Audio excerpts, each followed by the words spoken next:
성경을 읽다 보면 이 본문은 좀 그냥 지나갔으면 좋겠다 싶은 그런 본문들이 있습니다. 여러분 그런 경험 있으신가요? 오늘 우리가 읽은 창세기 22장이 많은 사람들에게 그러한 본문입니다. 하나님이 아브라함을 시험하시려고 본능적으로 질문이 생깁니다. 정말? 왜 하나님이 시험을 하셔? 하나님은 정말 그런 분이신가? 왜 하필 아들이야? 이게 시험이라면 너무 잔인한 거 아닌가? 이런 하나님을 정말 사랑할 수 있어? 사랑해야 하는 걸까?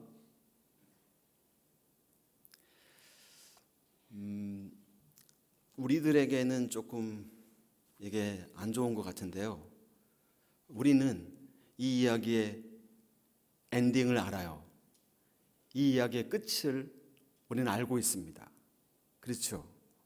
하나님이 아브라함을 위해 수리양을 준비하셨다는 사실을 우리는 알고 있어요. 이거 좀 안 좋은 것 같아요. 아브라함은 모르고 있습니다. 전혀 이 이야기의 끝이 어떻게 끝날지 알지 못하고 하나님의 명령을 들었고 그 명령에 순종하고 있습니다. 자, 이 질문을 피하지 않는 것이 오늘 설교의 출발점이어야 하겠습니다. 성경은 이 장면을 아름답게 미화하지 않아요. 오히려 짧고 건조하게 우리의 마음 정면을 두드립니다. 여러분, 창세기 22장은 믿음이 약한 사람, 누가 믿음이 약한가? 이걸 걸러내는 이야기가 아닙니다. 하나님을 믿기 어렵게 만드는 본문도 아닙니다. 오히려 우리가 알고 있는, 우리가 이제까지 알고 있었다고 생각하는 하나님에 대한 생각을 흔들어요. 자, 그래서 오늘 우리는 이 이야기를 마치 한 폭의 그림 앞에 서듯이 잠시 머물러서 자세히 바라보려고 합니다. 본문은 이렇게 시작합니다. 그 일 후에 하나님이 아브라함을 시험하시려고 그를 부르시되. 자, 그 일 후에라는 말은 이 이야기 앞에 어떤 일들이 있었다는 거잖아요. 그런 일들이 있은 이후에 하나님이 아브라함을 시험하시려 하셨다는 것입니다. 아브라함에 대한 하나님의 시험이 왜 있게 되었는지, 이 시험이 왜 필요했는지를 이해하는 실마리가 되는 거죠.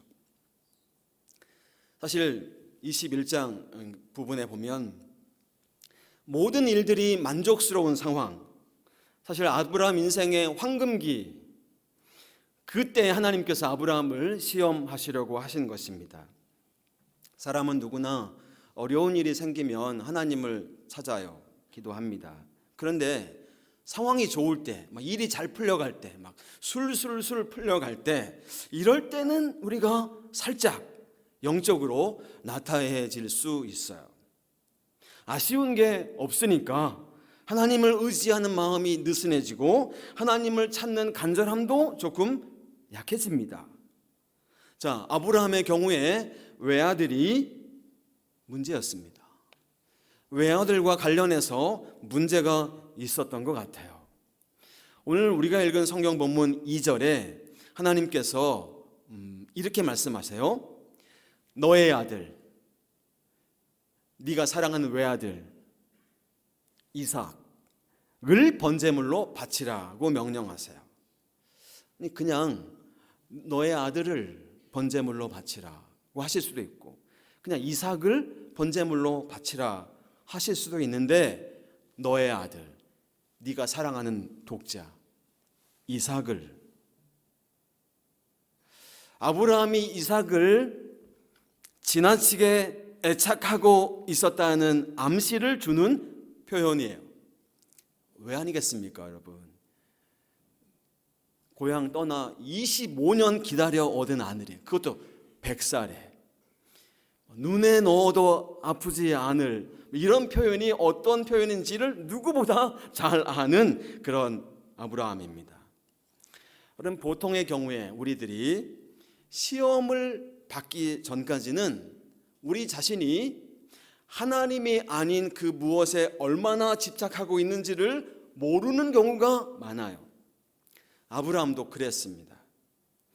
여기 네가 사랑하는 독자, 네가 사랑하는 외아들을 바치라고 하는 말씀은 저한테는 이렇게 들려요. 네가 나보다 더 사랑하는 너의 외아들을 나에게 바치라. 지금 아브라함에게 하나님은 관계를 묻고 계신 거예요. 하나님과의 관계를 묻고 있는, 우선적인 사랑을 묻고 있는 것입니다. 우선순위가 분명해져야 동시에 우리가 사랑하는 사람들을 사실은 우리가 더 사랑할 수가 있어요. C.S. 루이스라는 저명한 문필가가 이렇게 말한 적이 있습니다. 세상에서 내가 가장 귀하다고 여기는 어떤 사람보다 하나님을 더 사랑하게 되었을 때 비로소 나는 내가 세상에서 가장 귀하다고 여기는 그 사람을 최고로 사랑할 수가 있었다.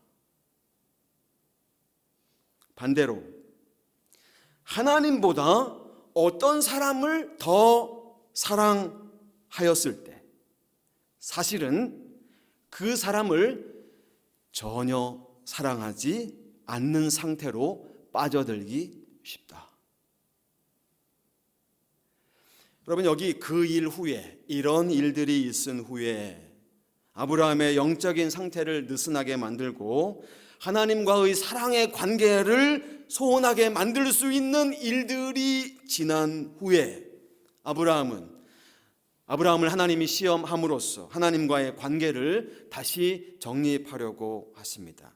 근데 여기서 중요한 것은 하나님께서는 지금 이미 결과를 작정하셨다는 거예요. 결과를 알고 계시다는 것입니다. 자, 그러니까 이 시험은 얘가 나를 사랑하는가 사랑하지 않는가 이 정보를 알기 위해서 하는 시험이 아니라 이 관계가, 아브라함과 하나님과의 관계가 어떠한지를 드러내기 위한 시험이었습니다. 관계를 끊어버리기 위해서, 너 나 사랑해, 사랑하지 않아, 사랑하지 않아? 그러면 관계 끝. 관계를 끊어버리기 위해서 하는 시험이 아니라 관계를 더 깊이 성숙하게 하기 위해서 주어지는 시험인 것입니다. 여러분, 성경에서 주어지는 하나님의 시험은 하나님이 인간을 의심할 때 시작되는 것이 아니에요. 얘가 나를 사랑하나 사랑하지 않나 의심하기 때문에 발생되는 것이 아니라 하나님의 시험은 하나님께서 인간을 신뢰하기 때문에 신뢰할 때 나오는 것입니다. 그래서 시험은, 하나님의 시험은 파괴적인 언어가 아니라 관계의 깊이를 묻는 언어인 것입니다. 하나님은 이렇게 말씀하십니다. 네 아들, 너 사랑하는 독자 이삭을 데리고. 하나님 너무 잔인하십니다. 네 아들, 네가 사랑하는 독자 이삭. 하나님은 지금 아브라함의 마음의 중심을 피하지 않고 정확하게 짚으십니다. 여기서 시험의 본질이 드러나는 것이죠. 하나님보다 더 소중해진 것이 있나? 나의 삶에. 여러분, 이삭은 우상이 아니에요. 약속 자체입니다. 그래서 이 시험은 어려워요. 약속의 아들을 죽이라는 것이니까요. 하나님의 약속하고 하나님의 명령이 지금 꽝 충돌하고 있는 것입니다. 자, 여기서 우리는 이 본문을 화가들의 눈을 통해서 보았으면 합니다. 왜냐하면 때때로 어떤 고통은 말로 설명할 때보다 그림 앞에 설 때 더 정직하게 다가오는 것이기 때문입니다. 먼저 티치아노의 이삭의 희생입니다. 르네상스 절정기에 이탈리아 북부에서 활동했던 티치아노, 동시에 사람들에게 별명을 붙여줬어요. 별들 가운데 있는 태양이다. 베네치아 회화의 거장이었습니다. 자, 이 작품에서 등장인물들의 옷자락이 전부 다 바람에 흩날립니다. 긴박성이 보여지는 것이죠. 아브라함은 이삭의 머리를 눌러 칼을 보지 못하도록 하는데 번제단 위에 무릎 꿇고 있는 이삭이 어린아이로 표현된 점이 조금 흥미롭습니다. 티치아노 속 이 그림 속의 아브라함은 결단의 영웅처럼 보여지지는 않습니다. 일부러 하늘을 보게 만든 것 같은데요, 그의 얼굴을 설명할 수 없는 흔들림이 느껴집니다. 여러분, 성경은 오늘 이 본문 말씀에서 아브라함의 느낌, 아브라함의 감정, 아브라함의 정서를 우리에게 알려주지 않아요. 기록하지 않았습니다. 왜일까요? 성경은 종종 말할 수 없는 고통 앞에서 침묵합니다. 지금 티치아노는 성경이 말하지 않는 것을 꾸며내고 있는 것이 아니라 성경이 침묵하고 있는 그 지점을 정직하게 응시하고 있어 보입니다. 그래서 그림은 설명이 아니라 기도가 되는 거죠. 이번에는 카라바지오입니다. 뒤로 손이 묶여져 있는 채 공표에 질려 있는 이삭의 표정이 압권입니다. 아브라함의 왼손이 그의 목덜미를 내리누르고 오른손 칼로 아들의 목을 벨 참입니다. 그 순간 천사가 나타나 제지하죠. 한 손으로 양을 가리키고 이삭을 놓아주라고 말합니다. 여러분, 이 카라바지오의 그림은 결말을 그리지는 않았습니다. 순간을 그린 것이죠. 치켜든 칼, 공포에 질린 이삭의 얼굴, 힘줄이 드러난 아브라함의 손, 그 손을 붙잡은 천사의 손. 카라바지오의 그림은 긴장으로 가득합니다. 칼을 쥔 아브라함의 손, 그것을 멈추는 천사의 손. 성경에서 손은 종종 능력, 주권, 통제를 상징하는데 이 장면은 묻고 있는 것 같습니다. 지금 이 생명의 주권은 누구의 손에 달려있나? 카라바지오는 답을 주지 않습니다. 질문 앞에 그저 우리를 멈추어 서게 세워둡니다. 루벤스의 그림은 역동적이고 웅장합니다. 왼쪽에 서 있는 나무가 막 꿈틀거리면서 그림 바깥으로 튀어나올 기세입니다. 성경에는 언급이 없는데 루벤스는 이삭의 눈에 흰 천을 가리었어요. 이삭이 겪어야 했던 불안과 공포를 애둘러 표현하고 싶었던 모양입니다. 이 당시 루벤스와 정말 치열한 경쟁 관계였던 렘브란트가 이 장면을 놓칠 리가 없습니다. 아브라함은 이삭의 두려움을 줄여주고자 왼손으로 얼굴 전체를 가립니다. 칼을 높이 들어 내리치려는 순간 하늘로부터 천사가 내려와 아브라함의 손을 붙잡습니다. 힘이 어찌나 세고 강하고 놀랐던지 그만 손에서 칼이 떨어졌습니다. 칼은 이미 떨어져 내리고 있고 아브라함의 얼굴은 무너지고 있으며 천사는 거의 껴안듯 아브라함을 붙들고 있습니다. 여러분, 렘브란트가 강조하고 있는 것은 아브라함의 순종이 아니라 하나님의 개입입니다. 여기서 중요한 것은 하나님의 개입이 아브라함의 순종에 대한 보상이 아니라 하나님의 성품에서 나온 행동이라는 것입니다. 아브라함이 순종했기 때문에 멈추신 것이 아니라 처음부터 하나님은 생명을 원하시는 분이었기 때문에 멈추신 것입니다. 자, 이것이 이 본문의 복음인 것입니다. 내가 이제야 네가 하나님을 경외하는 줄을 아노라. 여러분, 오해하시면 안 돼요. 하나님 모르셨다가 이제야 아브라함이 나를 경외하는 줄을 알게 되었다라는 뜻이 아닌 것입니다. 이 말은 이렇게 읽어야 해요. 이제야 드러났다. 여러분, 믿음은 시험을 통해서 만들어지는 게 아니라 믿음은 시험을 통해서 드러나는 것입니다. 하나님은 결국 숫양을 준비하십니다. 하나님은 시험을 주시기 전에 이미 준비하셨던 것이죠. 아브라함은 몰랐지만 하나님은 이미 작정하고 계셨어요. 아브라함은 그곳을 이렇게 불렀습니다. 여호와 이레. 근데 여러분, 우리가 읽은 이 본문에서 이 여호와 이레는 아브라함이 여기 14절에서 처음으로 말한 게 아니었어요.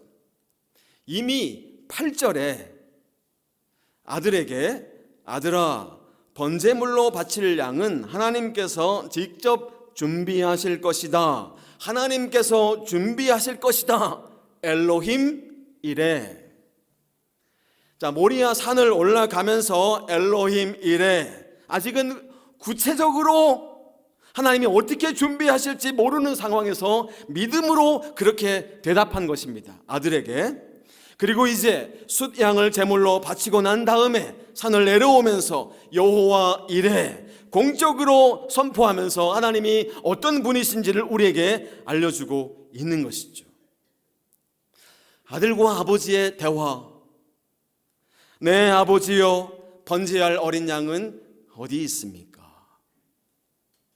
무슨 마음이었을까요, 이삭은?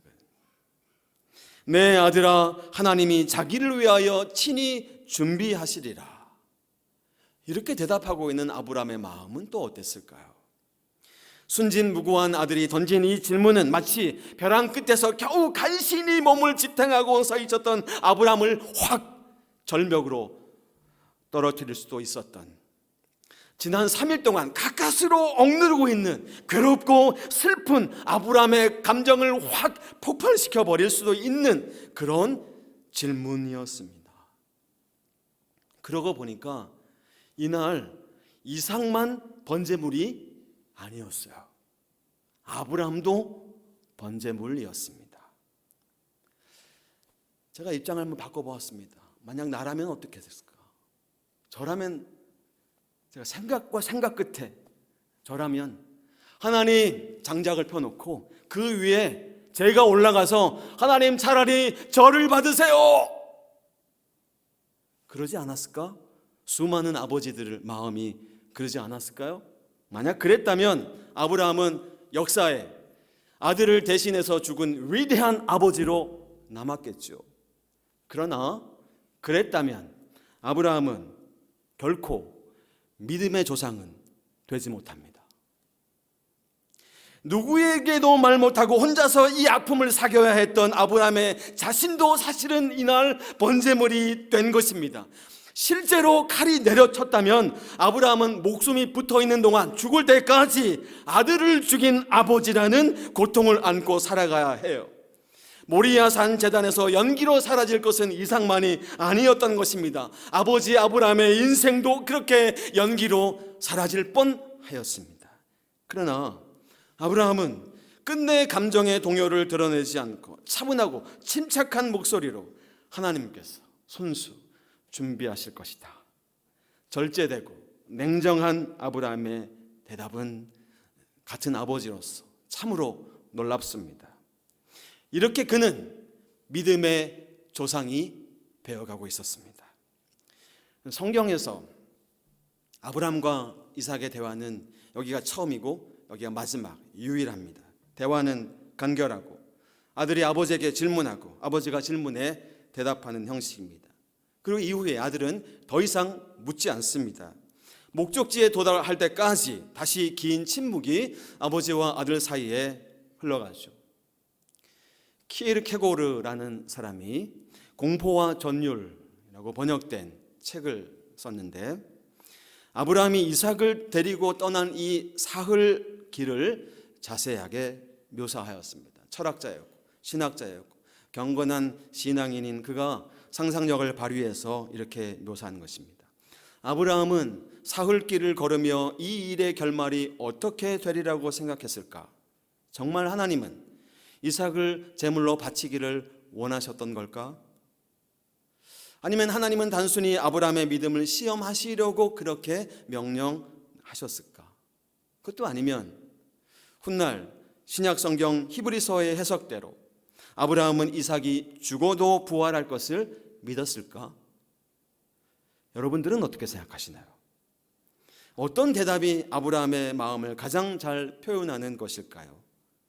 키에르케고르는 이렇게 대답했습니다.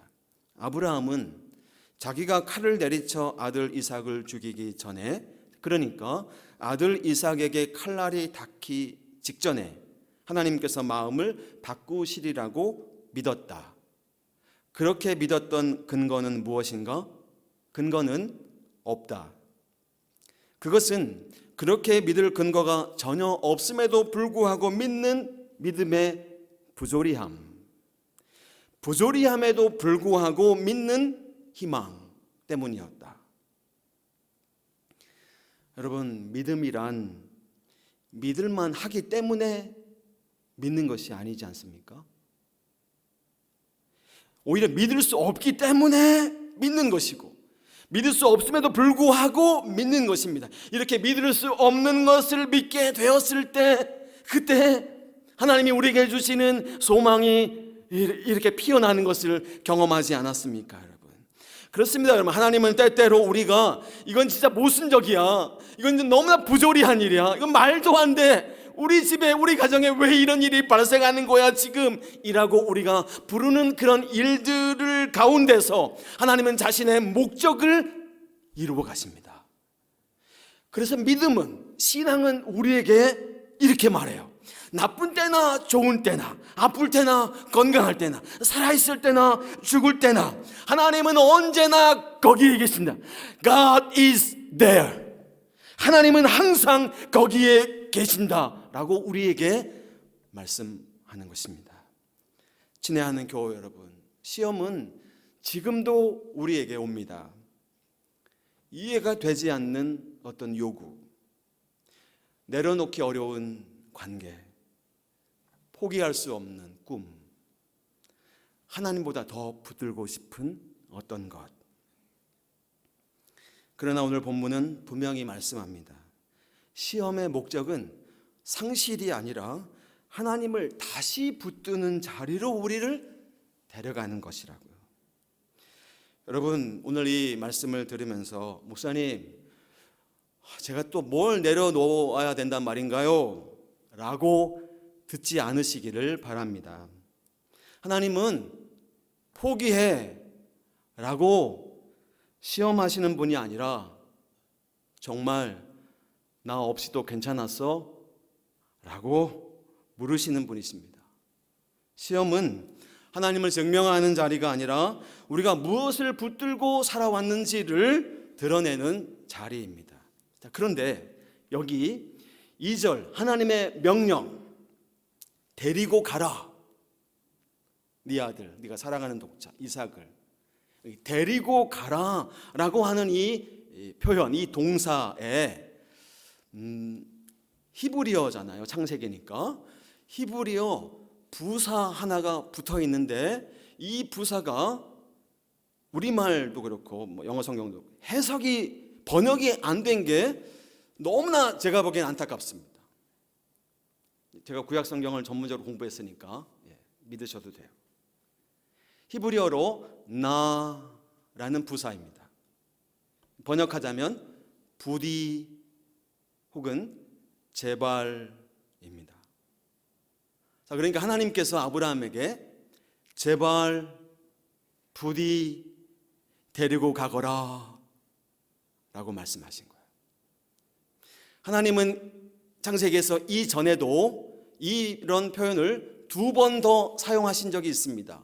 13장과 15장에 약속, 아들을 후손을 주시겠다는 이 약속과 관련되어서 13절에 이런 표현이 있어요. 제가 일단 부디는 넣어봤어요. 부디 너는 눈을 들어 너 있는 곳에서 북쪽과 남쪽 그리고 동쪽과 서쪽을 바라보라. 이 바라보라의 부디가 붙어 있어요. 15장에도 마찬가지입니다. 하늘을 우러러 무뼈를 셀 수 있나 바라보라. 제발. 좋은 것을 주시기 위한 믿음의 초대에 쓰여진 것이에요. 그리고 오늘 22장에서도 하나님은 그런 믿음의 순종을 거쳐서 정말로 좋은 것을 주시기 위해서 초대하고 있는 것입니다. 비록 지금은 이해가 안 되고 너무나 부조리하게 느껴지고 정말 말도 안 되는 그런 명령이라 너무나 순종하기 따르기 어려운 일이지만, 제발 아브라함아, 부디 아브라함아, 내가 너만 바라보고 있는 것처럼 너도 나만 바라보면서 이 명령, 이 말씀에 순종해다오. 믿음으로 나를 따라와다오. 하나님의 간곡한 마음, 하나님이 왜 모르시겠어요? 이 명령이 인간으로서 진짜 받아들이기 너무나 힘겨운 것임을 하나님은 기계적인 순종을 요청하신 분이 아니시니까요. 이 절망적인 상황에서도 우리가 온전히 하나님만 믿고 의지하고 의탁하면서 사랑하는 마음으로 우리의 삶을 주님 앞에 순종하기를 원하시는 것입니다. 그렇게 하는 것이 정말로 어려운 일인 것을 하나님이 누구보다 아시기 때문에 제발 부디 그렇게 해주기를 원하시는 것이죠. 오늘 우리들에게도 하나님은 규서가, 제발 부디 규서가, 어렵고 힘든 상황, 이해가 되지 않는 삶의 환경 가운데서도 믿음으로 나를 바라보고 순종해 주기를 기다리고 계신 것입니다. 우리는 지금 그림이 기도가 될 때라는 시리즈를 읽고 있고 오늘 두 번째 시간입니다. 지난주 첫 번째 마태복음 9장의 부르심을 읽은 후에 오늘 우리는 창세기 22장의 시험을 읽었습니다. 이 순서가 무슨 의미가 있겠어요? 저의 믿음은 부르심은 언제나 시험으로 이어지기 때문입니다. 하나님이 부르신 사람을 사용하시기 전에 하나님은 자신을 더 알게 하기를 원하십니다. 사랑하는 교회 여러분, 멈추시는 하나님을 신뢰합시다. 하나님은 시험하는 분이시지만 동시에 멈추게 하시는 분이신 것입니다. 칼을 쥐고 있는 아브라함의 손보다 그 손을 붙잡고 계시는 하나님의 손이 훨씬 더 강력한 것입니다. 오늘도 우리는 시험 한가운데서 그 손이 저와 여러분들을 붙들고 계심을 믿으시기를 바랍니다. 모리아 사건은 아브라함 때부터 지금 2025년까지 끊임없이 우리들의 삶과 신앙 안에서 일어나고 있습니다. 아브라함과 똑같은 방식은 물론 아니더라도 끊임없이 우리들도 때로는 떠나고 때로는 상실을 통해서 우리 모리아를 경험하고 성장해 갑니다. 우리의 삶과 신앙의 순례의 여정을 거쳐오면서 계속해서 우리는 뭔가를 잃어버리고 또 계속해서 시련과 고통을 경험합니다. 우리들의 이 크고 작은 모리아 산은 상실과 시련을 통해서 우리에게 지금도 찾아오죠. 오늘 우리는 이 본문에서 무엇을 더 내려놓아야 하는지를 배운 게 아닙니다. 이 시험의 끝에서 정말로 중요한 질문은 내가 무엇을 내려놓았는가가 아니라 누가 끝까지 나를 놓지 않고 있는가, 이게 중요한 것이죠. 그림이 기도가 될 때, 그림 앞에서 우리가 멈출 때, 설명 대신 침묵으로 들어갈 때, 그때 그림은 기도가 됩니다. 그리고 우리는 다시 알게 됩니다. 하나님은 시험의 산에서도 여전히 생명의 하나님이시라는 것을. 아멘. 기도하겠습니다. 사랑의 주님, 때때로 우리 삶의 크고 작은 모리아 산을 만나게 됩니다. 이해가 되지 않는, 받아들이기 너무나 힘겨운 환경과 상황과 조건들 안에서 하나님 어디 계시나요? 라고 질문이 생기기도 합니다. 그때 우리의 손을 붙잡고 계시는 하나님의 강력한 임재와 동행하심을 볼 수 있도록 주여 우리의 눈을 열어 주옵소서. 하나님이 세상에 사랑할 사람이 나밖에 없는 것처럼, 나만 바라보시는 것처럼, 그렇게 나도 세상에 사랑할 분이 하나님밖에 없는 것처럼 그렇게 하나님께 시선을 고정하게 하여 주옵소서. 그렇게 주님과 함께 믿음의 길, 인생의 신앙의 여정을 걸어가길 소망하는 우리 모두와 함께 이번 한 주간도 동행하여 주옵소서. 예수님의 이름으로 기도하옵나이다. 아멘. 그렇게 우리와 함께 하시는 주님, 우리의 주인이 되어 주셔서, 우리의 왕이 되어 주셔서 거친 풍랑에도 깊은 바다처럼 우리를 잠잠하게 하시는 우리 영혼의 반석이 되시는 주님의 사랑 위에 서고 싶습니다. 고백을 담아서 우리 다 같이 일어나셔서 내가 주인 삼은 모든 것 내려놓고 우리 함께 찬양하겠습니다. 내가 주인 삼은 모든 것 내려놓고 내 주 되신 주 앞에 나가 내가 사랑했던 모든 것 내려놓고 주님만 사랑해.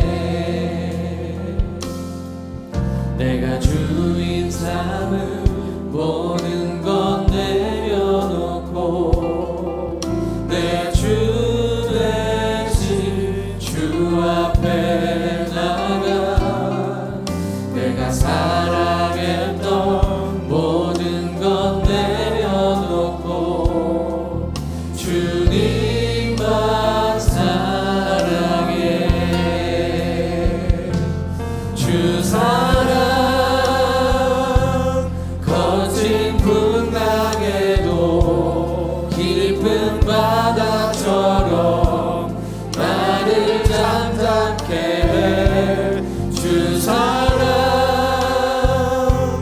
내 영혼의 반석 그 사랑 위에 서리.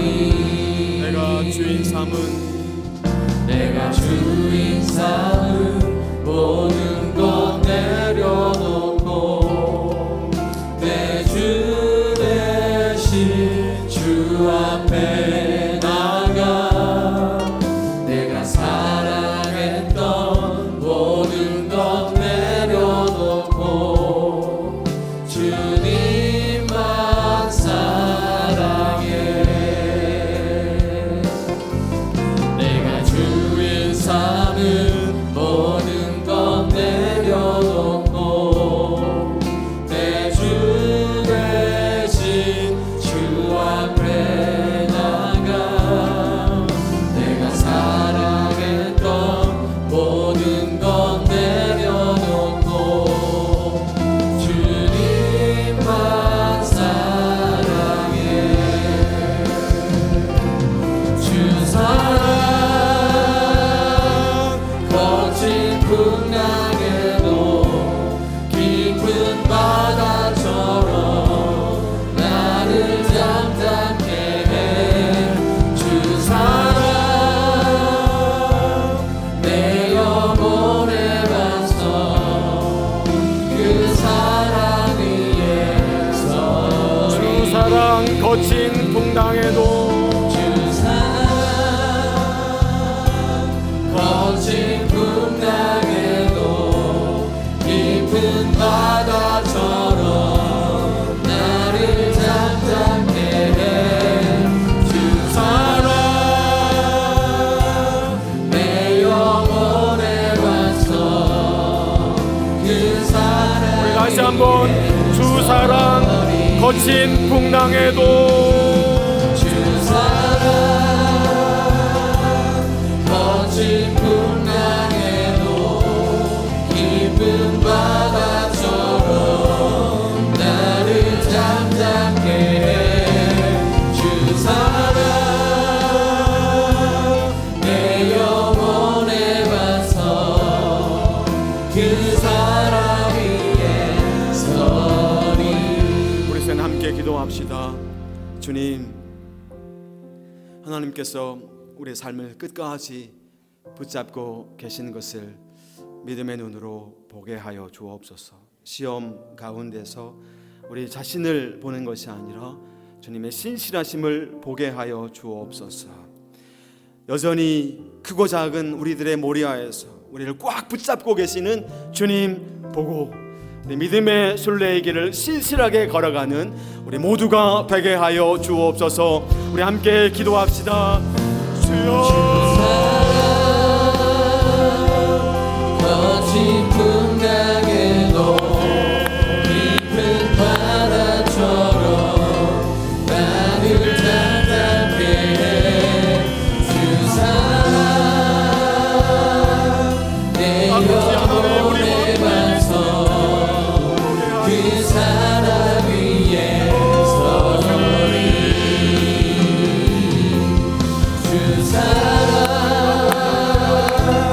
거친 풍랑에도 깊은 바다처럼 나를 잠잠케 해 주 사랑 내 영혼의 반석 그 사랑 위에 서리 주 사랑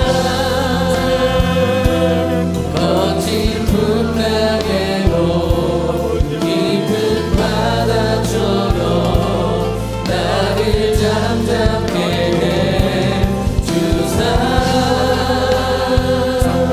내 영혼의 반석 그 사랑 위에 서리. 주님, 때때로 우리가 이해할 수 없는, 설명이 안다는 받아내기 너무나 힘겨운 삶의 환경과 또 상황들, 또 우리를 두렵고 고통스럽게 하는 일들 가운데서 하나님이 정말 우리와 함께 하시나, 우리를 사랑하시는가 질문하고 있을 때, 하나님, 우리가 서 있는 그곳에 우리와 함께, 우리 안에 우리와 함께 눈물 흘리며 우리와 함께 고통하시는 주님이 계신 것을 믿음의 눈으로 보게 하여 주옵소서.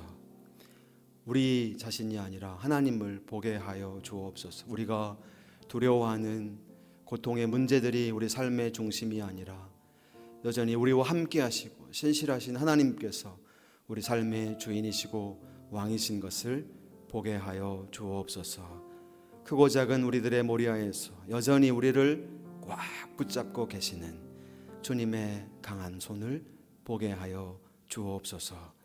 그런 신앙의 고백, 감사의 마음을 담아 드리는 우리의 헌금이 하나님 나라를 위해 귀히 쓰임 받게 해 주시고, 사랑하는 우리 모든 교우들의 삶 속에, 가정 안에, 우리 일터에, 사업터에 하늘의 복을 가득히 부어 주옵소서. 하나님의 도우심을 간절히 눈물로 기도하는 형제자매들의 간구를 주님 들으시고 그들의 손을 붙잡고 함께 중보하는 우리들의 기도를 들으셔서 하나님, 이 시간 우리와 함께 계심을 보게 하여 주옵소서. 그것이 힘이 되게 하여 주시고 길이 되게 하여 주옵소서. 주 예수 그리스도의 은혜와 하나님의 사랑과 성령의 교통하심이 시험의 산에서라도 생명의 주님을 바라보기를 간절히 원하는 사랑하는 성도들 위해 무릎 꿇고 받은 사명 이루기를 간절히 기도하는 우리 백석학원과 백석총회, 한국교회와 우리나라 대한민국 위에 지금부터 영원토록 함께 있을지어다. 아멘.